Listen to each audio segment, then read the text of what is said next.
to introduce myself.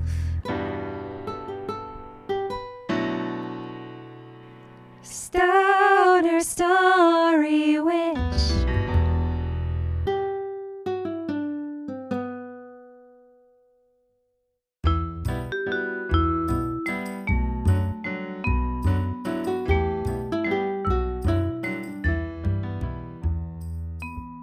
I can just see that the time will come where it'll just be like, I'm just gonna turn this in pass fail. Like, Yeah. But it's done. And I worked really hard for that pass. Yeah. Hello and welcome to the Stoner Story Witch. My name is Kristyn and I am grateful to be hosting this podcast on the lands of the Chorotega people, colonially known as Costa Rica. So the process has been lately for our writers group that, we meet once a week and we chat about our stuff. We press record to just kind of get some of the antsiness of what it is to press record out of the way. The majority of our conversations are not intended for the public. I will not be at this time sharing any samples of the writing that we are doing, but just kind of more some of the conversations that we're having kind of about the writing process itself. Another thing that I will be including in these episodes, I believe, is anytime each other's work or some part of the process is reminding us of a story or a scripture or a TV show or whatever it is, that I'm including those in here as just kind of part of, Sophie Strand calls it the compost heap, right? It's all in the mix. It's all in the field. It's, Gina Cadlick even mentioned in the podcast, stories really are just like a collective conversation. Dana Lynn Nichols would call it, liberation is collective imagination. And so in a lot of ways, there really are no new stories, and that is okay. And it just means that we all get to be in conversation with each other. And so it feels nice to honor the stories that have mentored us to this point where we are then, trying to bring different stories to life. I just want to reiterate that these writers group episodes that I'm doing in what I'm calling season 5, but as they're sprinkled out in the coming months, I'm offering them really as little diary entries into the process of creating something. And so if you've listened to other episodes where, I might be coming at it with, very specific questions, very specific, an intention of what it is that I'm going to be talking about in an outline. This is not that. This literally is, the process of this is I am just listening to old conversations that I had and revisiting those moments, reflecting on them, and then just offering them out as like a little journal entry, like a little diary. So if that sounds interesting to you, oh my gosh. Hello. If you have thoughts or responses, please, by all means, shoot me an email at stonerstorywitch@gmail.com or comment on the post on the Substack where you found this episode. But yeah, it's the idea of just having a personal conversation and offering it out to the collective. And, maybe not everybody has people that they can necessarily meet with, but maybe your mirror neurons can get activated by the idea that okay, there are people doing this work. And so I am I am just in it, and this episode and episodes like these are just demonstrating the in itness of trying to bring a creative work to life.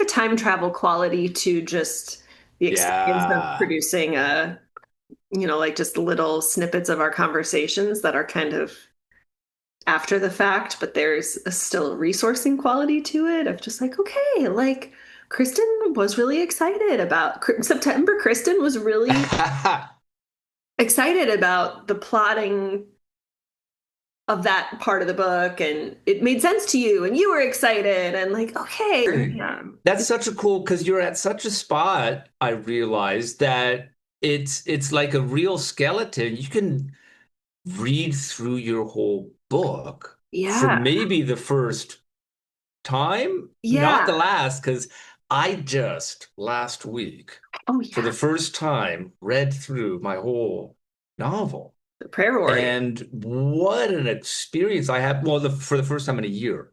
I haven't Okay. touched it for a year. And it was just an amazing experience. And what you're saying is reminding me of the first time I read through it when it was this kind of a thing that wasn't ready to be sent outside to get a job yet, but it was a walking toddler. And that's just the difference between those is an exciting thing. It's great. A They're both walking great. toddler versus ready for the job. Yeah. Yeah, because you gotta be so there's with the toddler walking, you gotta be stoked about it. Even 20 years later, thinking about it is exciting. You don't look back 20 years later and think, man, that kid did not know how to walk. You think, wow, look at that kid walking like that so early. Oh my God. And that's kind of the experience I had. But that's just really cool Yes. because as you're telling me that, I'm thinking the first thought that pops into my head is, oh, this won't be the last time you read through that whole sucker. No, no. Well, and then I'm also I know that at some point I'll be rereading the Empyrean series, kind of Oh, like boom, that's boom, and it to just kind of right. like have that be like just kind of when I'm at the cross the T's and dotting the I's stage of things that could be, and that Yeah. would just feel fun if it's like, okay, I think my book is like as close to kind of I'm gonna read those and then read this and just kind of be like, what does it feel like? Coming off of those, do I like do a little less baking? Do I take a couple breaks on the Mm, podcasting? Or do I just yeah. But the nice thing about your genre is that there is precedent for like going a little bit at a time. So it all totally? depends on your Yeah. What prompted you to be like, this is the year? oh to Self-publishing do prayer this. warriors, Oh, that's and so you're interesting. talking about the self-publishing route. What's that like, or what are you, or I don't know, just what would you Yeah. like to share about that, if anything? Well, okay, I could probably do some thought dumps on that. So it came almost very clearly at some point. What were we talking about? Okay, so a few things. First off, for some reason, so we got new windows, which Right. after all that difficulty, it's Yes. great. It's It so looks warm great. in here. It's so bright. I can see my neighbors. I had no idea how bad my windows were until they were changed. Oh, Um, wow. but it also means that I haven't hung curtains in most rooms. No problem. I like the light. January 1st, I wake up to the brightest sunrise I've ever experienced in my life. It was Woo. psychotic. And it didn't feel annoying. And I was like, behold the new year. So I Woo. felt very optimistic, and that's nice. But it's also, I realized, a year of a lot of responsibilities and weird work. Um, so what were we thinking? We were talking about one day that me and Ruthie are talking about the social media stuff, the TikTok stuff. It would be so nice to be more intentional about that stuff. We got a lot of things we like sharing. You and I have talked before about the idea of gospels. Uh-huh. Um, uh, and then we thought, well, of course, the issue is, we have to spend most of our time working. Wouldn't it be nice to get some sort of a monetizational thing? We think about this every once in a while. And it spun out to, wait a second, with 200,000 TikTok followers, if I just published that book I wrote, which I am proud of and it's done, I bet Yeah. a few people would buy it. And Yeah. so it just spun off from there. And then it got exciting because it's like, oh man, this book that I never thought would see the light of day. Let's bring it to the light of day. And Yeah. then I just started looking into it. I have a friend who recently self-published a book of short stories. That's the thing. It turns out that the design is where people have to spend money. Because if you don't Sure. necessarily know how to do design, Yeah. then I mean, and it's okay if you want a nice and simple book, but you also kind People of you work do so hard judge on a the book book. by the cover, actually. That They is like really do. there's a They reason. really do. Yeah. And then also, and I don't know if I'm right about this, but like I want to feel like I'm giving honor to the work. So Yeah, it's like a nice gift. I don't want to wrap it in newspaper unless, I'm right. being ironic or whatever. Yeah. Um, so yeah, I don't know. Right now, I don't know. I'm still just exploring it. Really? Well, I guess fanfic doesn't fall under fair use. I I don't I just know. assume as much. And also Yeah, that's not why I'm doing that would be a whole it's kind of like how I fair. make bread and I Because don't sell it. It's like I think yeah. I would literally never finish it if I felt like people are gonna spend $12 on this thing or whatever, Yeah. whatever. But So when I started reading, I felt a little bit of fear mhm. because, like, 'cause, when I read the fantasy again, I was like, Mm. somebody earlier wrote this and I'm not really proud of it, right? Right there, yeah, So I there's was some parts afraid about it. that Yeah, this is yeah, going to happen with Prayer Warriors. Um, but then as I go through, I'm like, wait, no, this is right. Oh, yeah. Okay. oh. And then I'm just and then I start to Oh. enjoy myself. And then I realize it's only been a day and I'm almost done. And on the last day of reading, I was very surprised to find myself tearing up 3 times. Oh. 3 times. And I was like, this is wild. And, at the time, Ruth was going around doing some work, and I kept on being like, you should walk in now so I can talk about my book. Because I'm just, and, Oh. and, and for the life of me, I could not remember exactly where it happened afterwards. Just that it happened 3 times. I think I got the gist of it. But I think they were all happy tears, except for one of them might have been Wow. sad. But it was nice to get to the end of it I have found a couple of little typos, but mostly I was going in there just for formatting. And it was good. Yeah. And that's a surprise because I've had the philosophy, get it done and get it out, and don't expect to be proud of it when it's done. But no, yeah, I'm Yeah. proud of this guy. I like this one. Yeah, Oh. yeah, That's yeah. awesome. Yeah, I was curious if like, okay, well, you said it's been a year since you've read it, so it's not like it's been like Yeah. years and years and years. I True. guess that's, Yeah. but I was curious if there was like a part of you that's like, ugh, I feel like I want to replace this chunk and or like, like rewrite this chunk, or I want to add a little Hmm. something, or like, ugh, this Hmm. on second thought, this scene with the whatever, like just doesn't doesn't land the way I wanted it to, or like anything like that, or like. But what I'm hearing you say is like that It's just so toddler's ready work. to get a job. It's ready to get a job. There were 2 places that I thought, and I still think I may go back to and revisit. But one of them is so minor that I'm not worried, and the other one, yeah, they're two just tiny, tiny minor. Because I was also worried about the same thing because also the book has so many characters with different motive whatevers that to change one thing might have required changing a lot of things. Um, Yeah, that's true. but yeah, I don't know. I wish I could think of something to say about it. It's Yeah. interesting too, because I'm trying these days to write like, you got your acknowledgments, right? Because a billion people helped. And then you got your author's note in case you want to be like, this novel is very personal for me for so many Uh-huh. reasons, right? And I'm always like, what do I want to say about this book Mm. that the book doesn't say about itself? Um, and I don't know. It's just Well, I I mean, like it. I know my question upon reading it was like, Ooh, well, my mind always goes to like, is this based on a real story?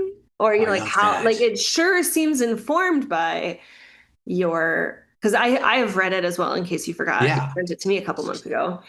Um, and I remember having the reaction of like, okay, so like, you know, Which one's Matt? yeah, which ones are more like you, or how much is this truly like reflective of your experience, or That's so something interesting. like And that that. is So that's where my head always goes. But that is literally the motivation for the author's note because I keep thinking to myself, and I've thought, is this even why do I think that people might think this? Well, okay, so I intentionally steered away from any real life experiences or characters, except for settings and scenes. So, for example, Sure. if any of my Bible college friends read this, they're going to say I'm Silas because that car was my car. That was my I would have music. guessed that you were Silas as well. Right? Yeah. Silas's struggles are not at all the struggles that I felt. Yes. I had different struggles. Yeah. My struggles would have been on some levels closer to Ash, Yeah. but not the same either. Sure. There's a bunch of me in Taylor, or at least Bible college me in Taylor, mixed with a little bit more Taylor, but no character would represent. The only thing that might be similar thematically is Ash's scene at the night shift where she's reading about hell. Something very similar to that happened to me, which started my eventual deconstruction. It was actually night shifts in as a PSW, trying to read up on hell in under completely different circumstances. I'm obviously not a missionary kid whose brother is converting to Islam. But it Like was the just experience something. of being a missionary and, like, Yeah, some of the cultural stuff for sure. Like, I can imagine. In the original short story that I wrote that kind of inspired this novel, I was Tom. Because the idea was, because the idea was, what if I had stayed a missionary? And I had two kids, and I just wrote this little itty bitty story for it was I think it was for like a university class, and it wouldn't let me go. The characters, and they're like, no, it's not really about you. It's about About the and it kids. became this. Yeah.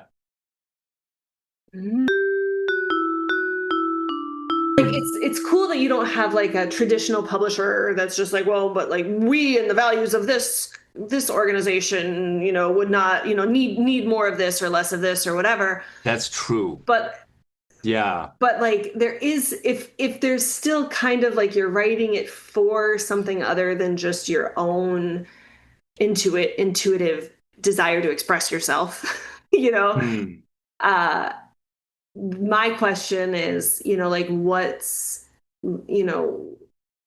about the story of your life and your and Ruthie's life and your relationship and what that TikTok represents, like how is this informed by that or more of that, or like how. Yeah, I saw some meme too that I forget exactly how it was, but it was like the 3 steps of writing a book is, like, oh my gosh, this is amazing. I'm so great. Like, you're like just chugging along. You just like can't stop. I'm so inspired. And then it's that like and then like the imposter syndrome kicks in, or you realize this project is like too big, too much. You can't do it. And then like the third stage is just like, okay, fine. Like it's like it'll do. Like I'm done with it now. and and I remember like reading that, and I think I was still in that first stage, and I just was like, oh, huh, funny. And now I've thought about it, and I'm like, oh, like so self-fulfilling prophecy, I don't know, but I'm like, okay, get it. Or like your hopes for the thing. And I know we've talked before about how you will never really be able to convey like how, like the vision of it or how it feels, or like the full connections of all the things. It's only as good as you can put the words to it. And I'm just like, I can just see that the time will come where it'll just be like, I'm just gonna turn this in pass fail. Like, like but it's done. And that's I worked really hard for that pass. Yeah.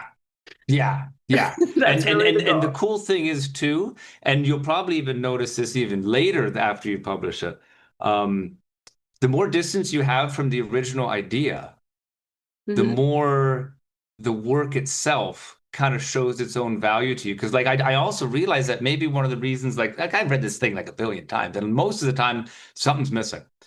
Maybe because I had this idol in my head of what I wanted to do, Right. right? Whereas this thing is not the thing that that guy wanted to do, but it's the thing that this guy is glad that he did.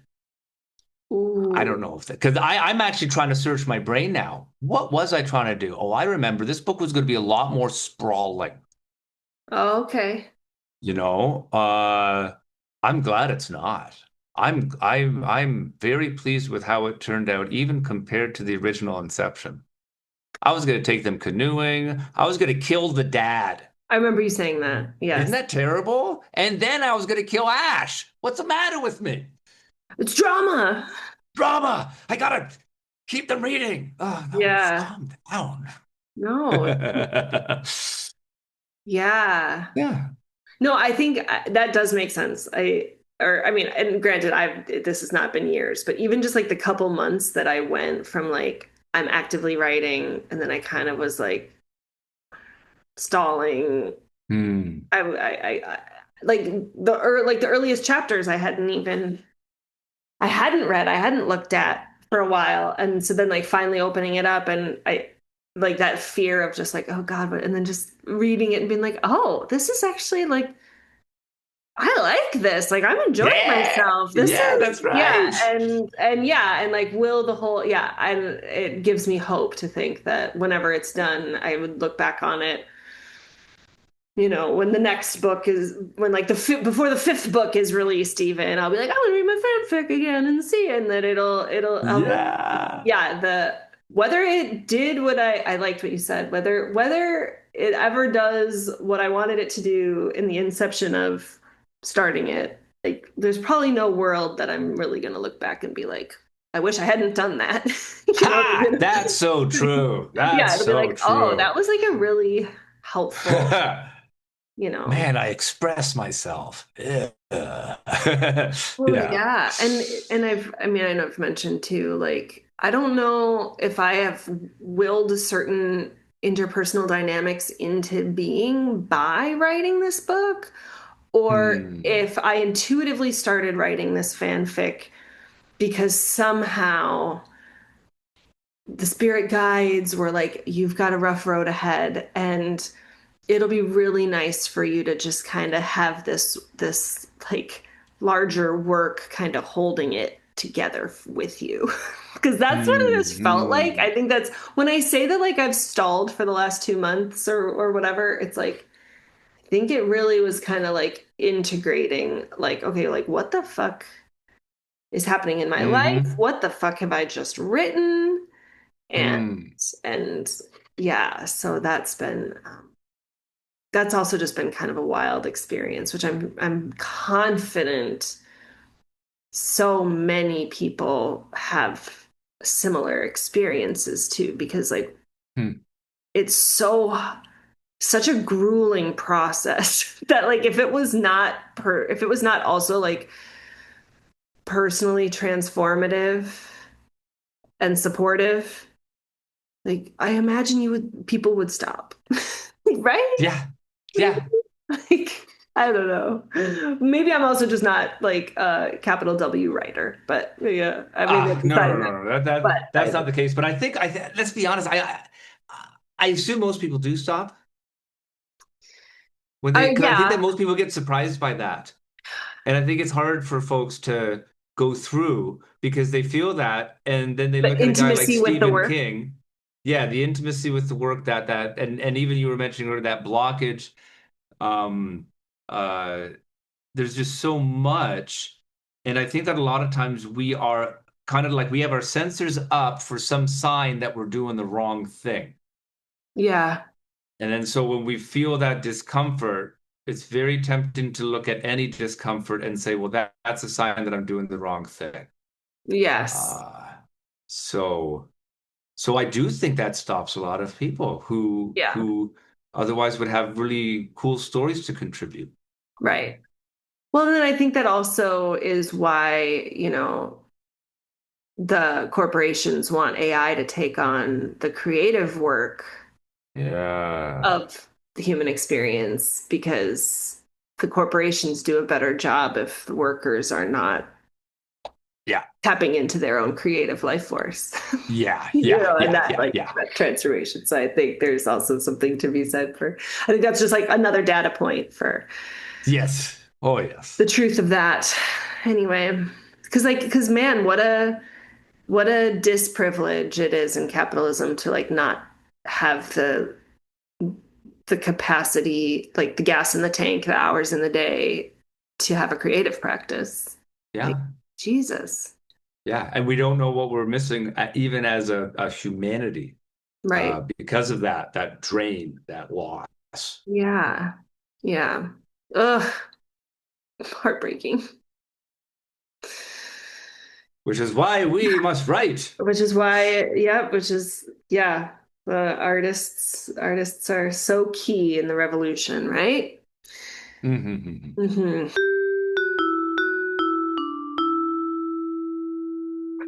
All right. Well, this is great. We've started the year. We started it off right. Yeah. So your goal is, goal, if we're like intention setting, right? It's the first of 2026.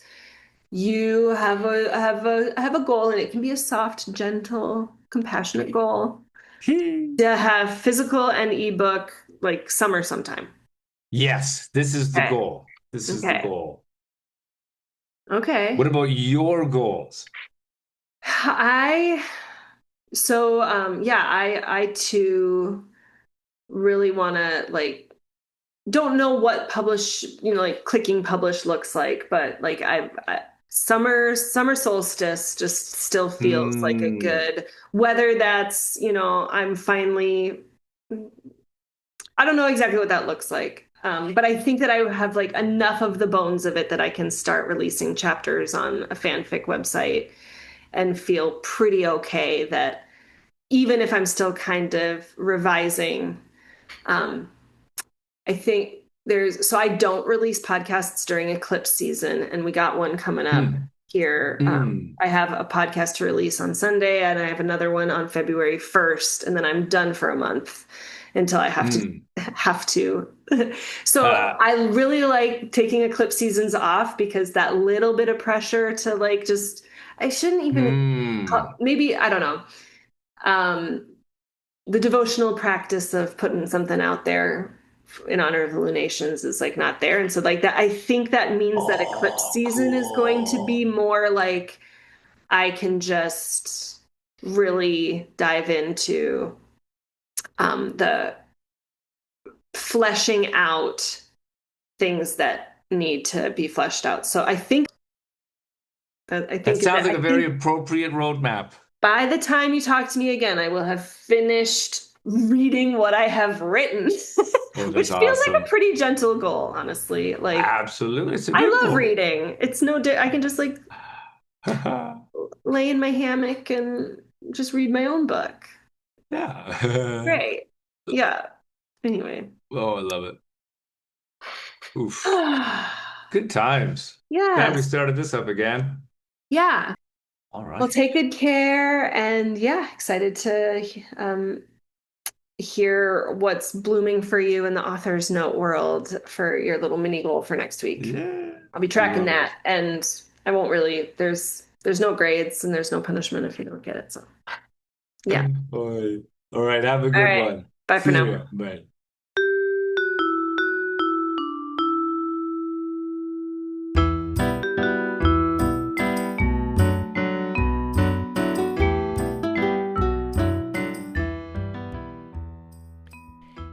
Thank you so much for listening to today's episode. Thank you, Matt, for continuing to meet with me and trudge along in this journey.